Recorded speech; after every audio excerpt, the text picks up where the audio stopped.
Hello and welcome, or welcome back. I am Crack. That's right, YouTube has decided I need to start using my government name. I have been gone for a while. I've had quite a bit of stuff going on, most of it good, and I will get to that in a later video. For the time being, I am just going to dive right back into it. This is supposed to be a bolt for a door. It'd be fine for me, but then again, I am going to go ahead and start this over. I am going to make a separate knob out of this guy wire anchor. I'm just going to upset the end, make a tenon, and tenon it into. We're going to have some U-bolts that'll hold the door bolt in place here. The bolts sit there. I am going to put the knob in between the two bolts. That way the knob itself acts as a limiting device instead of having to add a separate one. Overall, we're just going to simplify it all the way around and remake everything. I don't like how thin this is. I just don't think it has the chunk enough for the kind of aesthetic we're going for.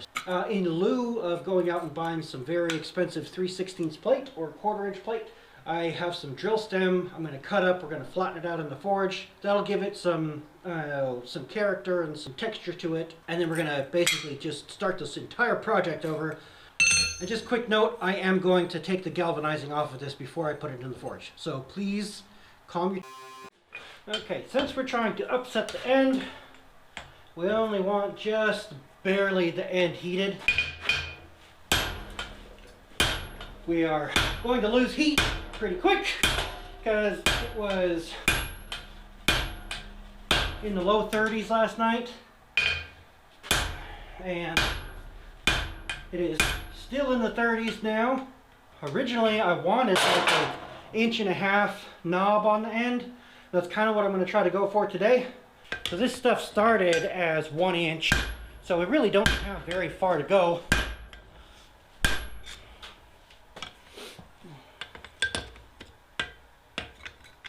Real challenge is just trying to work before you run out of heat. It's as cold as it is out here.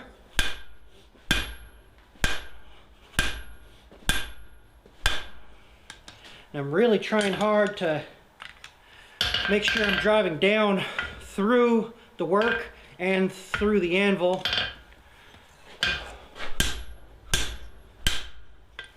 As if not, otherwise all you're going to do is just mushroom the top. The harder you hit it and the more you drive through the material, the more you're going to affect through the center and at the bottom. And for those of you wondering why I'm not using my dog's head hammer, it is only because it still has a broken handle. And I completely forgot that it had a broken handle until I went to pick up a hammer to start this project today.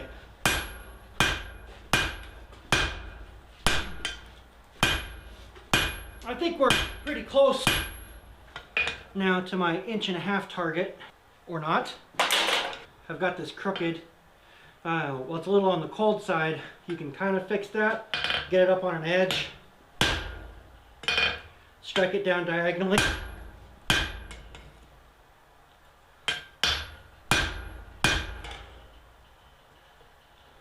That'll kind of straighten it out a little bit. We're still off to that side, but it's better. It would help a lot if I was picking this up out of the forge the right way instead of setting it on cold anvil to cool off while I try to figure out what the hell I'm doing.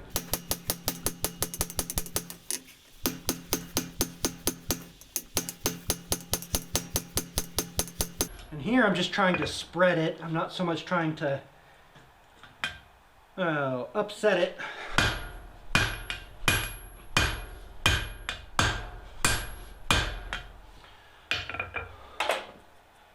And that looks like a good size, which is 1.5 inches across the small side there. Alright, so wow, I really suck with this hammer. I've actually had a bunch of people comment about how dog's head hammers are tippy and weird, and listen, way worse. Okay, so we got the material that I need to make the knob that I wanted to make in the first place. And now we'll work it over the horn.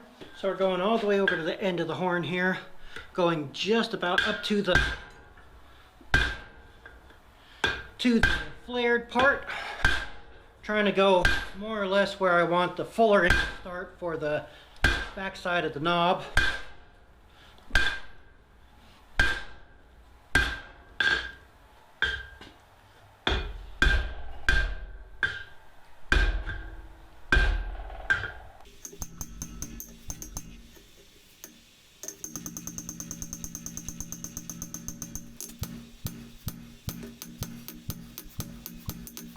And I will say I am very happy with the way my new complicated blower system is working.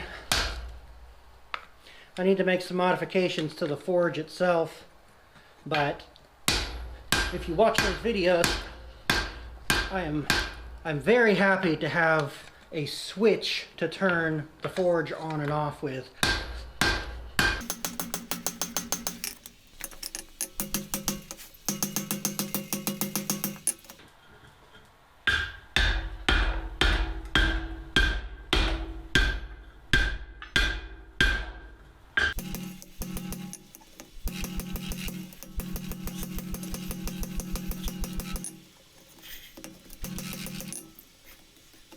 Alright, well, I think we're pretty well there now. I'll just clean up and tidy everything.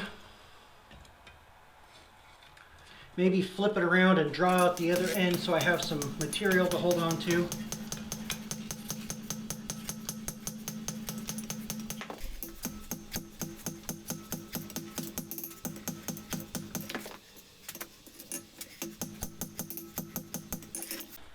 I think it's time for a new pair of bolt jaw tongs. They're a little bit small for these guys, a little bit too big for my next size down. And then come over here, very tip of the horn, a couple heavy blows to straighten it up. I'm trying to push the top to center it back up on the stem. Some lighter blows to planish up the center there. Alright, and then we'll try to knock some corners off here and clean that up.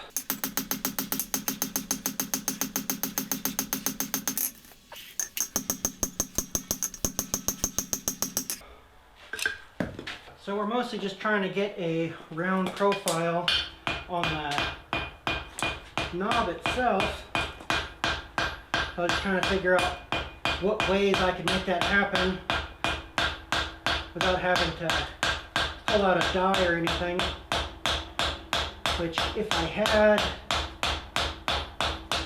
like a 1/2 inch bottom fuller, I'd stick that in the bottom fuller and then clean it up that way. That'd probably be the best way to do this if I had that tool, but I don't have that tool, so this is what we're doing.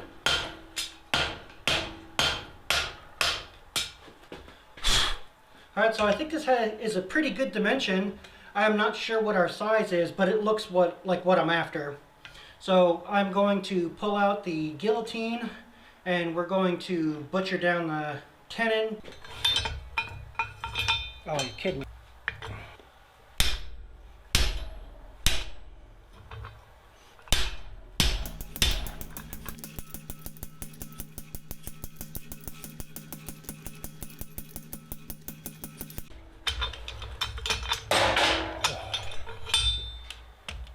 That's a cute little knob, isn't it?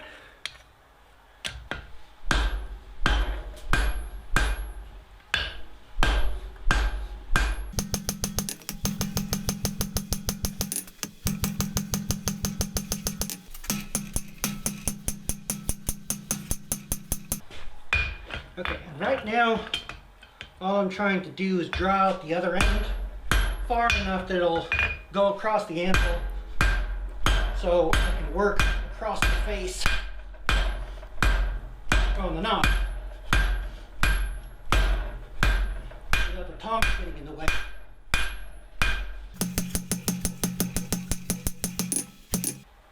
That should be plenty. Now I can use my baby tongs. and work on it down here. And I'm stepping down to a slightly smaller hammer so I can do some of this more detailed finish work. Has absolutely nothing to do with being tired swinging that 3-pounder after having not been in the shop for 3 months, 4 months.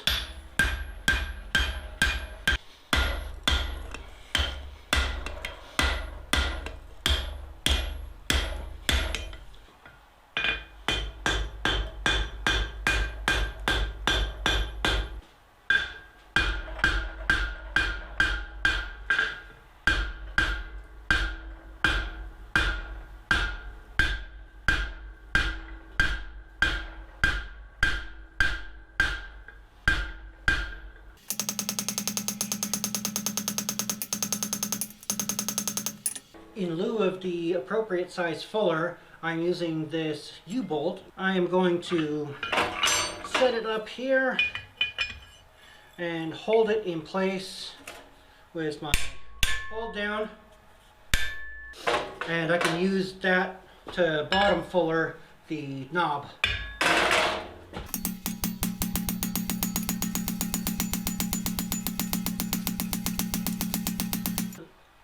That actually worked pretty well. Clean that up nicely. So these are very shallow butcher die. They're just about flat.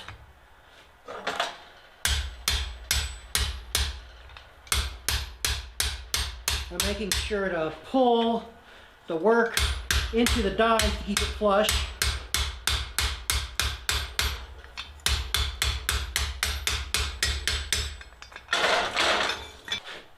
Lost my hammer. Oh.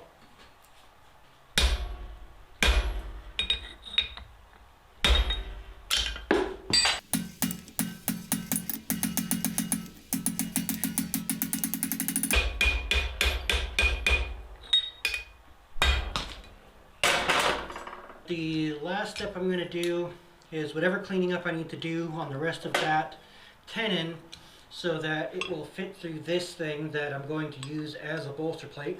We're almost there, and then it's done.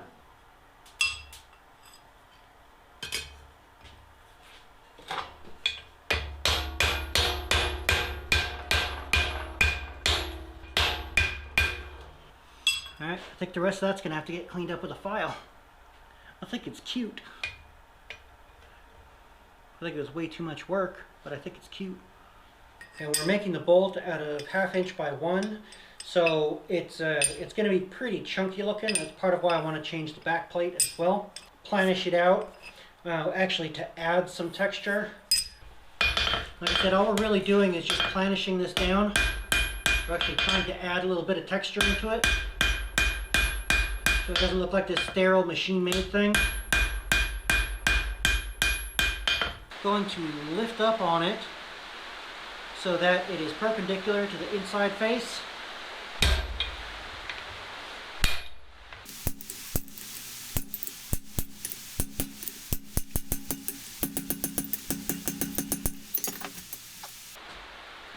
This way our cut stays perpendicular to the bar stock instead of cutting a big V out of it.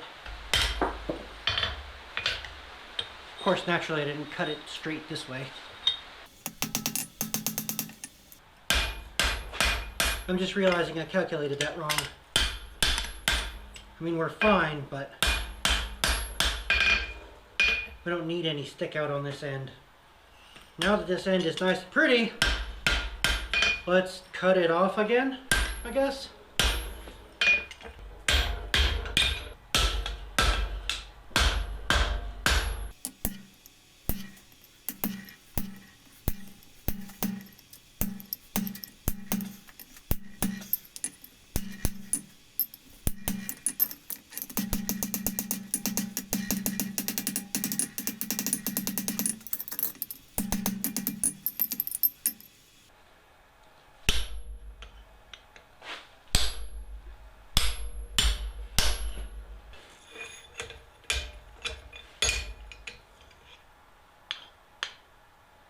Okay, so I've got our knob trimmed down, And the plan here is to get that hot, set it down, drop that over, and then peen this to get it to fit.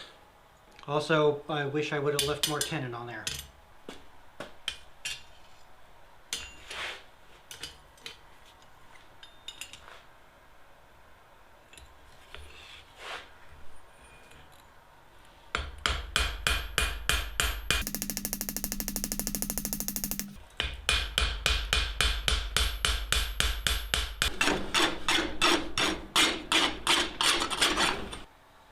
So, as you can see, we had a bit of rain that led to condensation. Yeah, my poor anvil.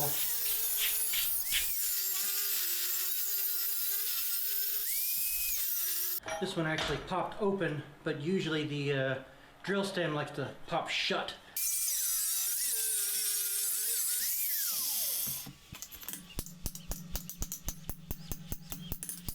Our plate is still slightly oversized. We're aiming for something that'll sit on a 1x4 piece of trim and have a little bit of a reveal around the edge, so we'll have a little bit of the wood showing all the way around. I want to get this bolt put in place before we grind it and do the final size, or at least get the holes and everything in place, because if they're off slightly, we can adjust the perimeter of the plate, and then we'll do the final finishing once it's actually all assembled.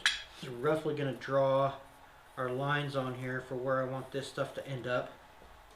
I'm not going to cut it until after it's all flattened, everything's all lined up, and the bolt is sliding the way we want it to. So that way we don't have any issues with alignment or this plate being slightly crooked or in the wrong spot or anything like that.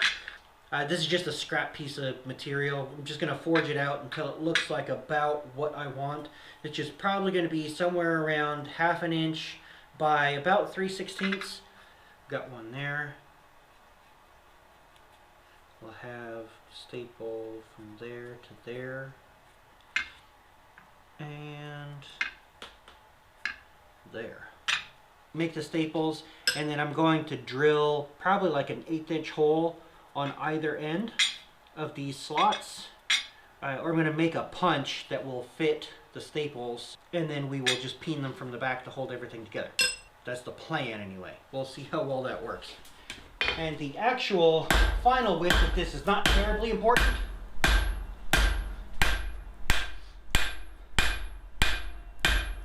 I'm more interested in going for a look than I am a specific size. So if we end up a little bit thick one way or the other, that's fine.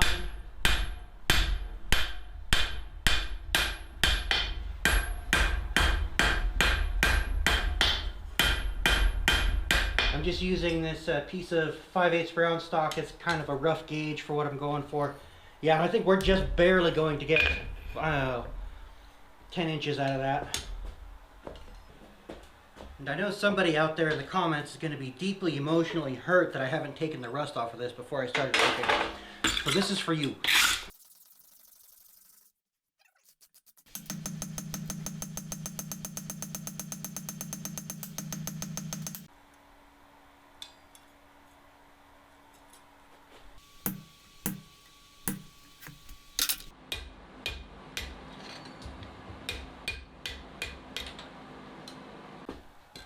Alright, so we've got a little blank here. We've got hopefully 1 inch marked through the center. Yes, we do. And we've got a bunch hanging off the end. What we needed was 7/8 of an inch. This is the tap. And then this is the side. So we've got our 1/2 of an inch for the bolt width. And then the 3/8 or 3/16 for our plate thickness, and then everything else on the outside there gets to be our tenon. And we've got extra there, so hopefully that will be okay.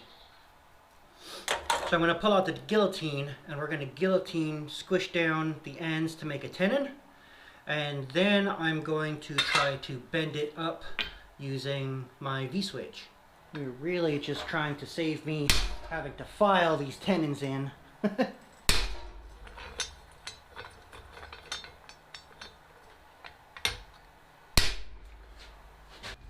got it right on our mark too.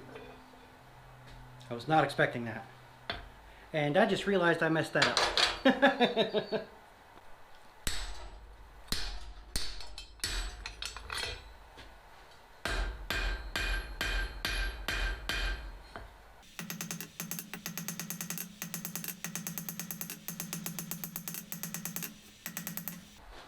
And that's what we're ended up with. Not terribly worried about the cut in the inside there. These are pretty oversized for what they need to do, so we should be good. I just got to do 2 more.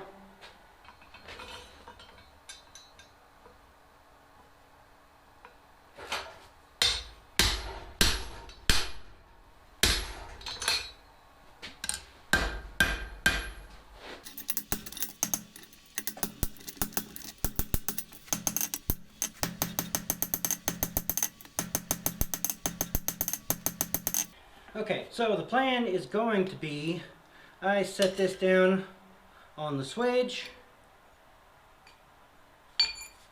I use this round fuller right on my mark, and then I drive it down. Then I'll come back with this weird thing that has a 90-degree on it and try to form it down to get a square-ish kind of corner on the side.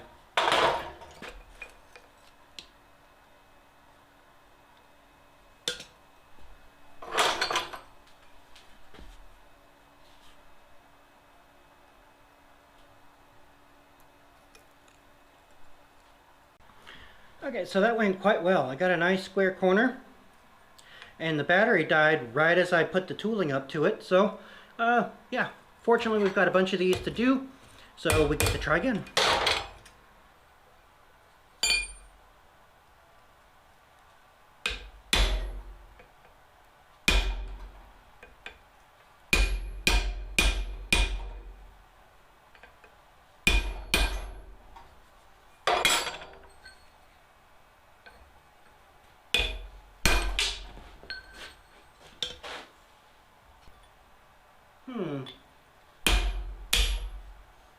Anyone think that's as problematic as I do?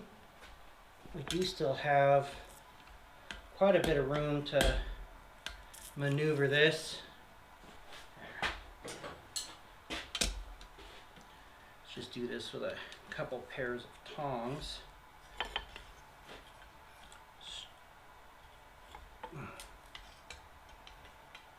I've heard some people say that true mastery comes from knowing how to fix your mistakes. And if I am not closing in on mastery here, I don't know who is.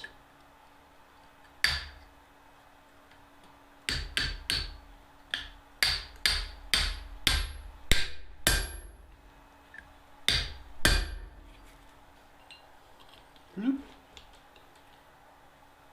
Aha! It fits again.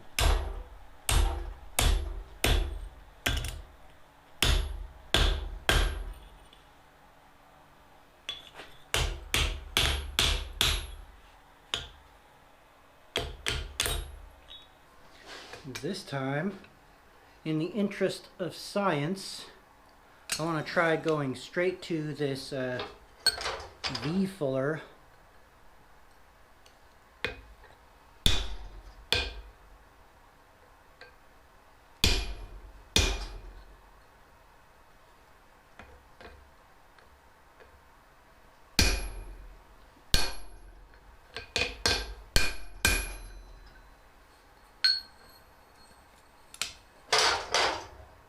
About the same. I'll probably skip the round fuller from here on out then, since this is doing basically the same thing but with less marks.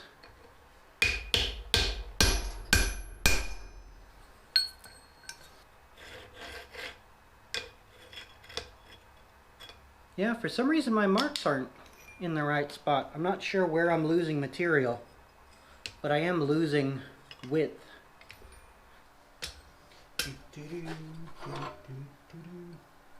I'll go a little bit long on this one.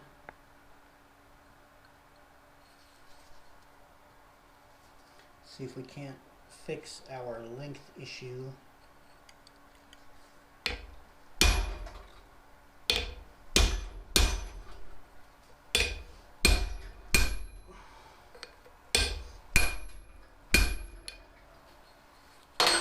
No, I can already tell that's too small.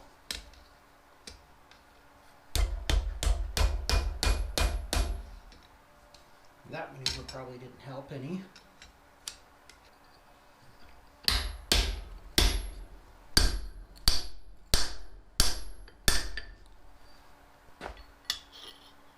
Hey, it works.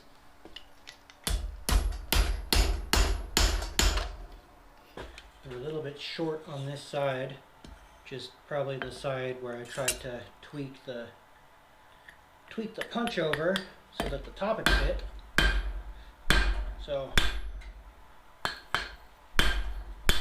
I'm trying to draw out this side a little bit with the flyer as a die.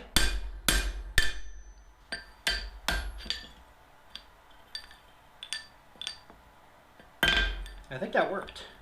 I think it worked, boss. Oh yeah, look at that. All right, so our brackets hold well enough, and you can see a couple of them stick up quite a bit more than what we need. Mostly this one here, and then this one here, a little bit on this side. This one's pretty much there. I just want to square up the corners a little bit. But these other two are actually going to need some material taken off.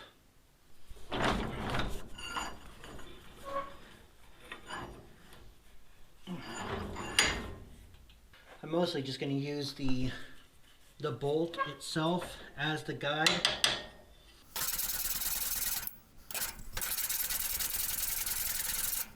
It's about as close as I think I want to push it. We're within about a 1/16. I'm just going to stop there. We'll flip it around. We'll get the other side.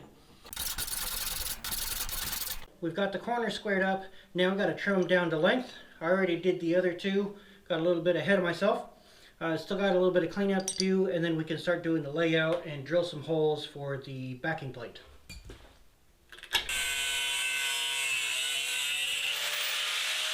So now I'm going to go ahead and do the final layout for this part. I'm going to scribe either side and then double check, make sure that these staples sit where we actually want them to. We're basically just going to scribe down both sides and then mark out the locations for our staples.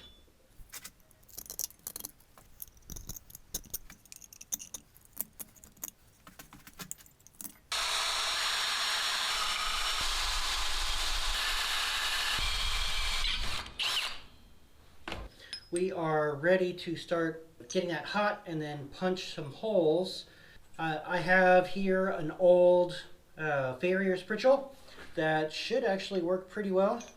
Most of these are not quite as uniform as I might have liked. This got repurposed some years ago for another project I was working on, so I'm going to have to forge this point back into it and upset the end a little bit so that we have some more mass to work with. And then while this is doing its thermal cycling stuff, we will work on texturing up the plate. So farrier spritchels are usually made from S7, sometimes H13. This is not a particularly expensive spritchel. You can tell that mostly because I own it. So you don't want it to get very cold. I probably got it too cold, but it's not going to take a whole lot, just a couple heats. So this is really quick. This is only like 3/16 of an inch thick and maybe 1/4 inch wide at the tip here. So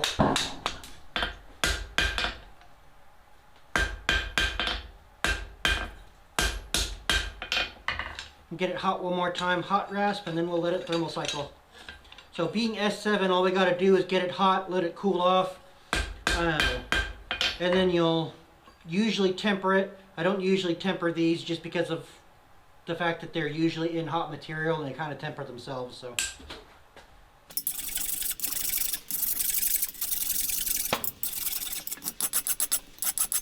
And it should be close enough. So we're going to get it hot one more time, let it air cool, and it'll be done. And it's still, yeah, it's still cold enough to hold on the other end, so it's very quick. So I'm going to texture this plate with my ball peen hammer, and I'm actually not going to use the ball end, but I'm actually going to use this slightly crowned face, because the higher or the more round that your texturing die is, the smaller the points are and the more hammer strikes you're going to have to put into it to get your texture looking even. If you use something like the actual ball on a ball peen, you're going to have to put thousands of divots in there to actually get an even texture, unless you're going for like a random dot there, dot there, dot there kind of look, which is not what we're going for. We actually want the whole thing to look hammered.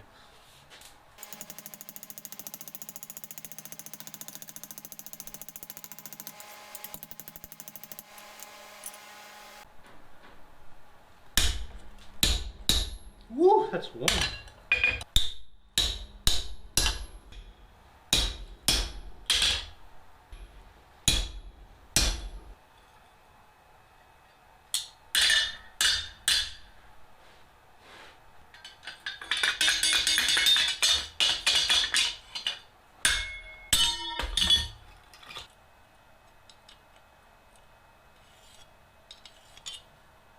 So I'm going to go ahead and cut through the center here so that I can assemble the whole bolt and then cut the ends off after it's all assembled so that everything stays in line while it's all getting riveted together.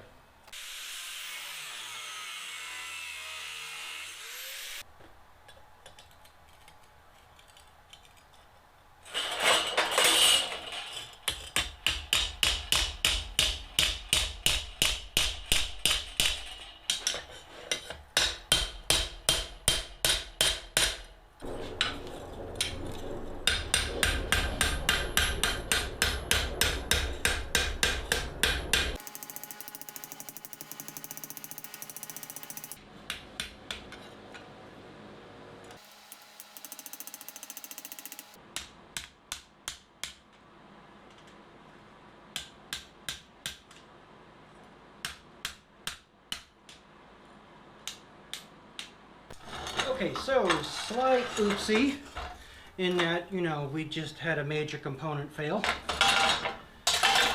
So I think I should be able to weld this back together. In fact, I've already got the welder plugged in and all ready to go. You know, there's a specification for how big or small this can be. I think what I'm going to do is just a heavy tack on this side. I'm going to cut it out from the other side and then fill it back in with weld. I had a little bit of a cold shut in this side, and I was hoping it wasn't going to cause a problem. It ended up, yeah, no such luck. Okay, welder is all the way up. And that is just to hold it in place while I open it up.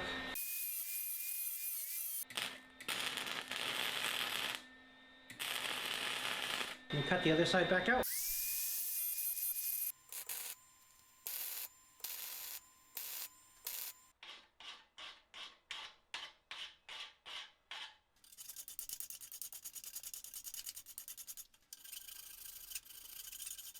Alright, well, let's throw it back in the fire and I'll get this last one done.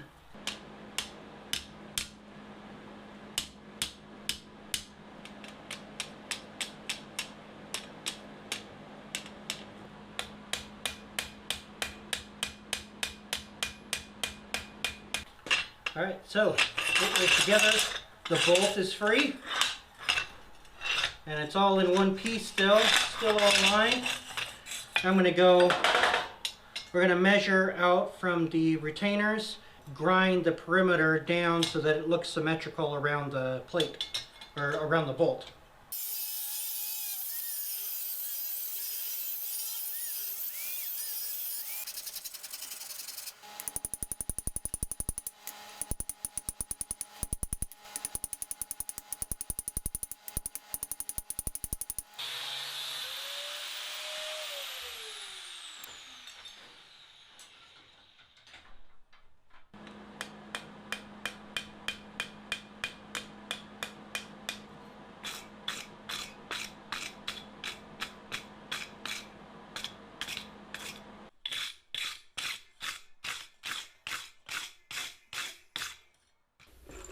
I was thinking I wanted to use lag bolts to actually hold it in place.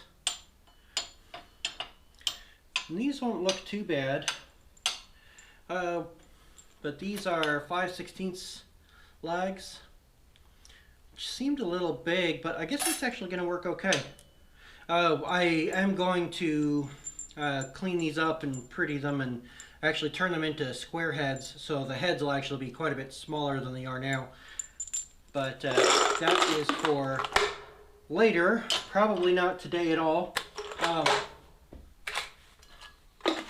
Oh, they were there the whole time. I guess I do have 1/4-inch screws.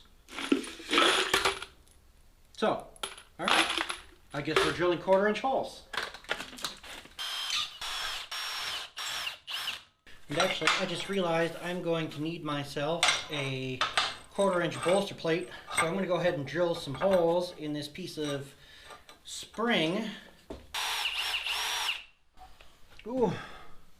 Okay, apparently this spring is still too hard to drill. Alright, much less pretty, nearly as effective.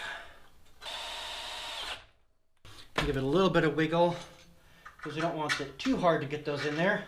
Alright, and that should be plenty. So I'm working on another project and have the forge running already, so I am going to strip the zinc off of these and then throw them in the coal forge since it's already lit and I don't have to worry about wasting anything. But we do need to get the zinc off. We're going to use muriatic acid.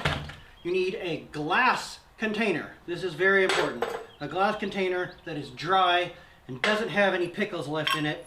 And this is the only reasonable sized jar that had a large enough base that I didn't need half a gallon of acid to soak these things in.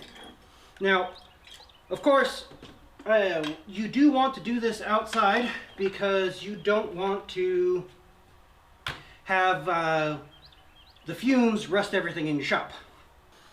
Yeah, my poor anvil. And actually should be using like goggles and all kinds of other safety stuff as well. Did not say that I am smart, but this does happen pretty quick.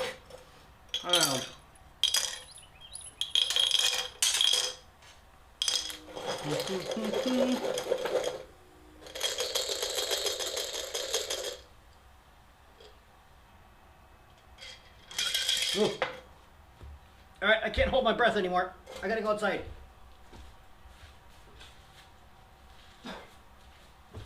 Actually, how about I put this thing outside instead?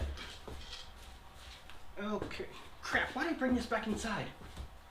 Okay, so I got them stripped, and I will dump a bunch of baking soda in that jar. It's part of why you want to use as little acid as you can, because it takes a lot of baking soda to neutralize it. Let's turn these into square bolts.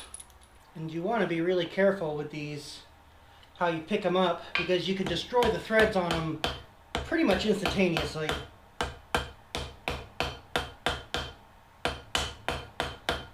All we're really doing is just pushing the corners back down.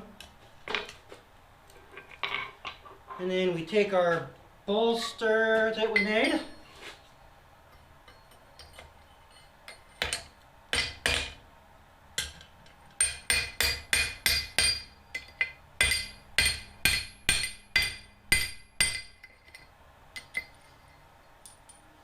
Alright, and then with that done, all we got to do is just round it back up, or square it up.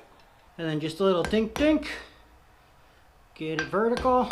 Dink dink dink dink. Dink dink dink dink. Dink dink. Oh no! It's going crooked.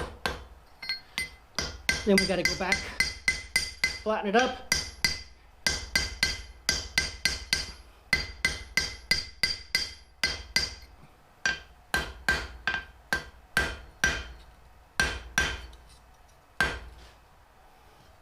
And there we go. Cute little square bolts. And yes, these will pretty much need to be put in with a combination wrench or an adjustable wrench, because they're not going to be consistent. But that's kind of the point, is I don't want them consistent.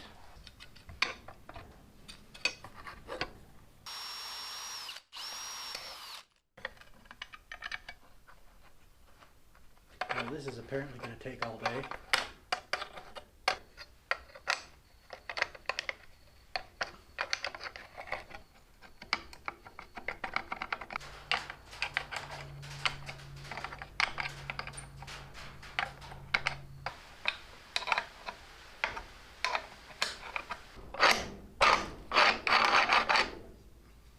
All right, so it does work. These plates aren't quite aligned. I didn't take the time to drill the holes very accurately. We will, however, take the time to do that when we actually go to mount it on the shed itself. I still need to start on the hinges for the door, and we probably actually won't get to actually mounting any of that on the shed to show what it actually looks like on the building until after these videos are out. But anyhow, I'm glad to have this done. I think it came out really nice. It fits the aesthetic that I'm after. And now we just got to make a set of hinges, and that'll probably be next week. So thank you for watching. I hope you enjoyed it, and I'll see you next time.